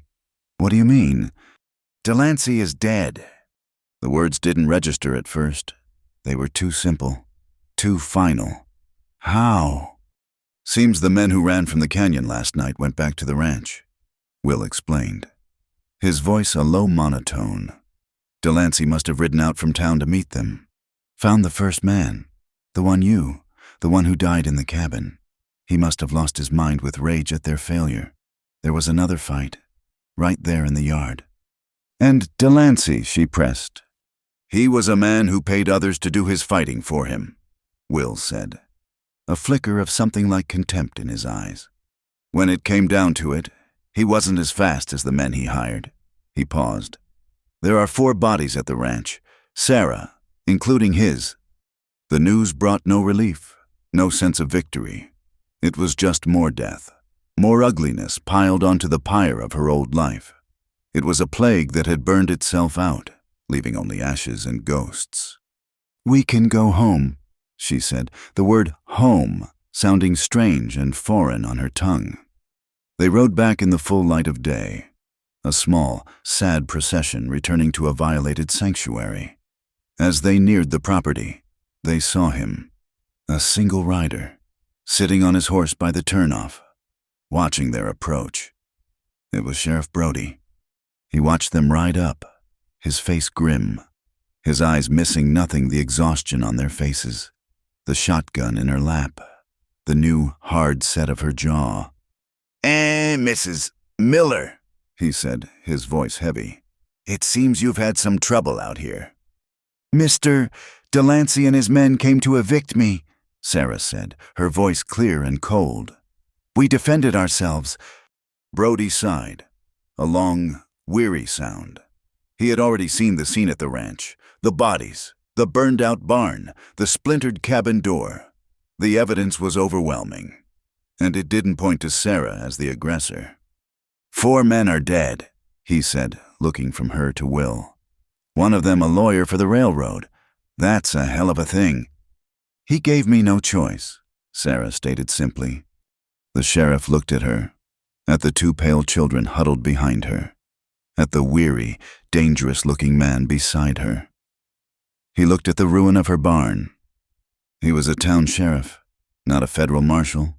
He knew a fight he couldn't win, and he knew a story that, for the sake of peace, had to have a simple ending.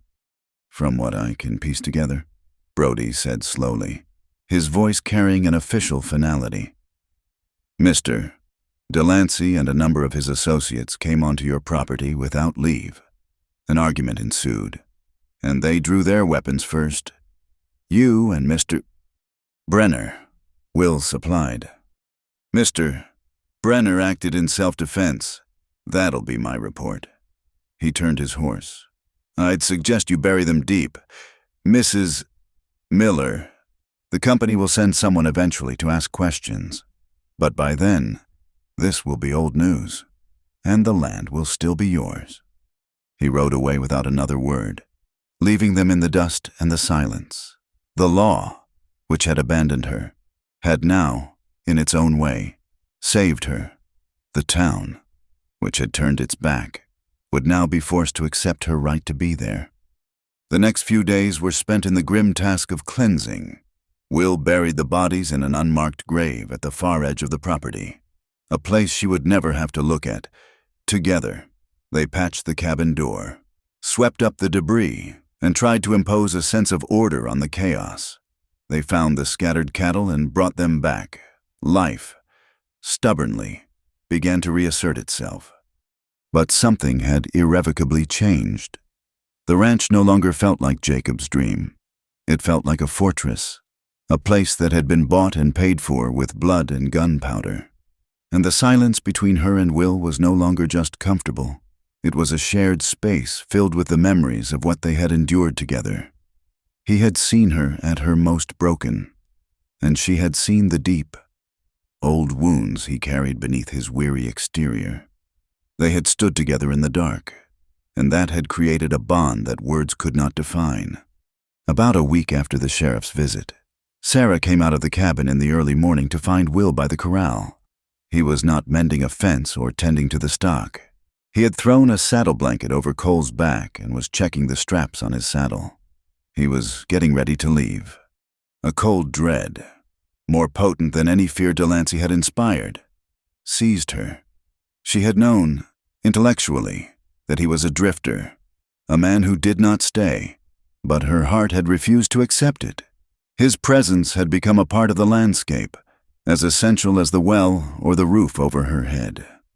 The thought of this place without him, the thought of facing the silence alone again, was unbearable.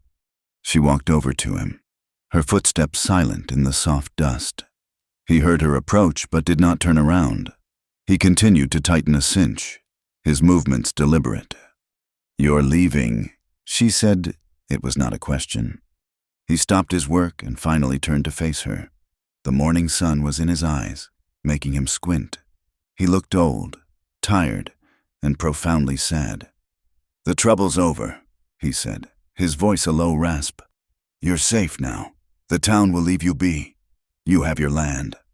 She looked around her, at the patched-up cabin, the scorched earth where the barn used to be, the endless, empty horizon.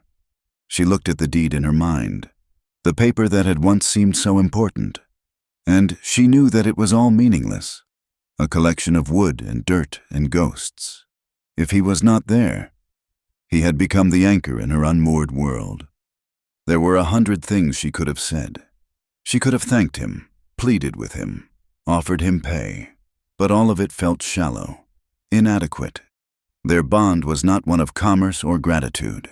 It was something more primal, forged in the heat of a fire and the cold reality of a gunshot. She met his gaze, her own eyes clear and unwavering. There were no tears, no hint of desperation, just a simple, profound statement of a truth that had become the new center of her world. "This isn't my land anymore," she said, her voice quiet but carrying in the still morning air. "If you're not on it." The words hung between them, simple, direct, and heavier than any declaration of love could ever be. It was not a plea for a husband or a lover. It was a statement of fact from one survivor to another. "Without you, this place has no meaning. Without you, I am alone again." Will Brenner stood perfectly still. He looked at her, at the woman who had faced down gunmen and found the strength to pull a trigger to defend her home. He looked at the 2 small children who had just emerged from the cabin and were watching them with wide, curious eyes. He looked at the endless, lonely horizon that had been his only companion for so long. The trail had been his life, a way of outrunning the ghosts of his past. But perhaps, he realized, the only way to truly escape them was to stop running. He did not speak. He did not smile. He simply held her gaze for a long moment, and in his eyes, she saw the weary walls he had built around himself begin to crumble. Slowly, deliberately, he reached down, took hold of the saddle, and lifted it off Cole's back. He set it on the ground with a soft thud, and in that single, silent action, an answer was given. A future was chosen, and a home was finally, truly made. A year passed. The seasons in the high desert did not so much change as they did shift, the harshness of the sun yielding reluctantly to the sharp bite of the wind, and then back again. The land, however, remembered. The scarred earth where the old barn had been was now covered with a stubborn fuzz of new grass, a pale green promise that life, however brutalized, would always seek the sun. In its place, a new structure was rising. It was smaller than the old barn, more practical, built with timbers salvaged from the surrounding hills and a resolve that had been forged in fire. It was the work of two pairs of hands, one large, scarred, and methodical, the other smaller, more slender, but just as determined. They worked in a comfortable, practiced silence, a rhythm of shared labor that needed no words. Sarah was no longer the woman who had first faced Elias Delancey. The fear had not vanished, it was a part of her now, a low, constant hum beneath the surface of her days, a reminder of how quickly a world could be unmade. But it no longer ruled her. It had been tempered into a kind of watchfulness, a quiet strength that was visible in the steady gaze of her eyes and the confident set of her shoulders. Her hands, once soft, were now calloused from handling reins and tools and the rough wood of the new barn. She had once thought her life was a story written by others, by her husband's love, by a bandit's bullet, by a lawyer's greed. Now, she knew she was the one holding the pen. Will Brenner was still there. He had unpacked his saddlebags, and his few meager possessions had found their places in the new barn as if they had always belonged.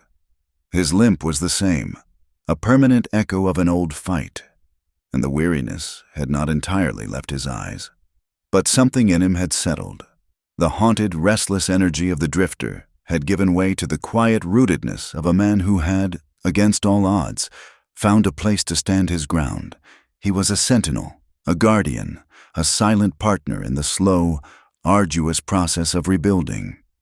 Their relationship had no name. He did not sleep in the cabin. He was not her husband, and he made no attempt to take Jacob's place. The space Jacob had left in her heart was a scar, and they both respected its boundaries. Will was something else, something new, for which the world had not yet made a word. He was the man who had handed her a gun when she needed it most. He was the man who had chosen to stay when he could have ridden away. Their days were a tapestry woven from small, silent acts of partnership. In the mornings, he would have the coffee brewing by the time she came out of the cabin. She, in turn, would have a hot plate of breakfast waiting for him, knowing without asking that he had already been up for an hour, checking the fences, watering the stock. They moved around each other with an unconscious grace, anticipating each other's needs, a language spoken in handed tools and shared glances. The town of Red Hollow had, by and large, decided to forget. The story Sheriff Brody had written in his report had become the official history. The railroad company had sent a new agent, a nervous young man from back east who had taken one look at the Miller Ranch, asked a few perfunctory questions in town, and promptly redrawn his survey maps to give the property a wide, respectful berth. The land was Sarah's, its title now sealed not just by a deed, but by a legend whispered in the saloon. The widow Miller was not to be trifled with. The children had healed in the way only children can, their resilience a quiet miracle. The terror of that night in the canyon had faded into the stuff of a bad dream. Thomas was 10 now, a boy fast becoming a young man. He shadowed Will, his hero worship silent and profound. Will taught him not with lectures, but with actions. He showed him how to read the tracks of a deer, how to predict the weather by the look of the clouds, how to tie a knot that would not slip. He was giving the boy the skills he would need to survive in this world, the lessons he had perhaps once dreamed of teaching his own son. Emily, now 7, had blossomed. The timid, quiet mouse had found her voice. She would often sit on the porch steps, chattering to the small, intricately carved wooden horse that Will had made to replace the first one. This one had a flowing mane and a delicate, arching neck. It was a thing of beauty, a small piece of art created by hands that had known so much violence. It was a symbol of the gentleness that lay hidden beneath Will's hardened exterior, a side of himself he seemed to show only to her. Their evenings were the quietest time, after the children were asleep. Sarah and Will would often sit on the porch steps, the same steps where she had once sat alone, drowning in grief. Now, the silence was not empty. It was a shared space, comfortable and deep. They would watch the stars ignite in the vast, black sky, the cool desert air washing over them. Sometimes they would talk. She would tell him stories about Jacob, about his dreams for the ranch, her voice soft with a nostalgia that no longer held the sharp edge of pain. He, in turn, would occasionally offer up a fragment of his own past, a memory of a cattle drive in Texas, a description of the mountains in Colorado. They were like two people piecing together a broken map, slowly, carefully, revealing the landscapes they had traveled to arrive at this unlikely destination. One evening, as a sliver of moon hung in the sky, she looked over at him. His profile was stark in the faint light, a face carved from granite and regret. "Do you ever miss it?" she asked softly. "The trail, being on your own." He was quiet for a long time, his gaze on the distant, sleeping mountains. "A man can be just as alone in a crowd as he is in the desert," he said, his voice a low rumble. "Sometimes more. I spent a lot of years riding away from things. It's a different feeling, riding towards something." He did not look at her, but she knew he was talking about this place, about them. There was no need for declarations of love, for the promises and platitudes that other people used to build their lives. Their foundation was made of something stronger, something tested by fire and sealed in blood. It was made of absolute trust. She knew, with a certainty that went deeper than bone, that he would stand between her and any danger the world could throw at them. And he knew that she was not a woman who needed saving, but a partner who would stand beside him, her aim true. It was a bond of mutual respect, a recognition of the steel in each other's souls. This was their love story. It was not a grand passion. It was a quiet, stubborn thing, like a desert flower that blooms in the harshest of soil, its beauty all the more profound for the struggle it has endured. It was the love of two survivors who had found in each other a reason to not just survive, but to live. The following spring, the new barn was finished, the cattle were healthy, and the small herd had grown. Will had tilled a new, larger field for a proper crop of corn. The dark turned earth a rich and hopeful scar on the landscape. On a warm, clear morning, they worked together, sowing the seeds. Will walked ahead, expertly creating the furrows, while Sarah followed behind, dropping the kernels of corn one by one into the soil. Thomas and Emily were there too, their small hands helping, their laughter a bright, clear sound in the quiet air. Sarah paused for a moment, straightening up to ease the ache in her back. She looked at her world. She saw the sturdy cabin, the new barn standing proud against the blue sky. She saw her children, happy and safe. She saw Will, his back to her, a steady, dependable presence, a man who had stopped running. This was not the life she had dreamed of with Jacob, full of youthful hope and easy laughter. It was a different life, one that had been forged in the darkest of the nights, a life scarred and patched and imperfect. But it was a good life, and it was hers. She looked down at the seeds in her hand, small and hard and full of promise, and with a quiet, grateful heart. She bent down and planted them in the earth. Thank you so much for listening to our story. We'd love to know where you're tuning in from, so please drop a comment below to share your thoughts and connect with our community. If you enjoyed this tale, please subscribe to our channel, Wild West Stories 1850. Give this video a like, and consider hitting the hype button to help this story reach more listeners.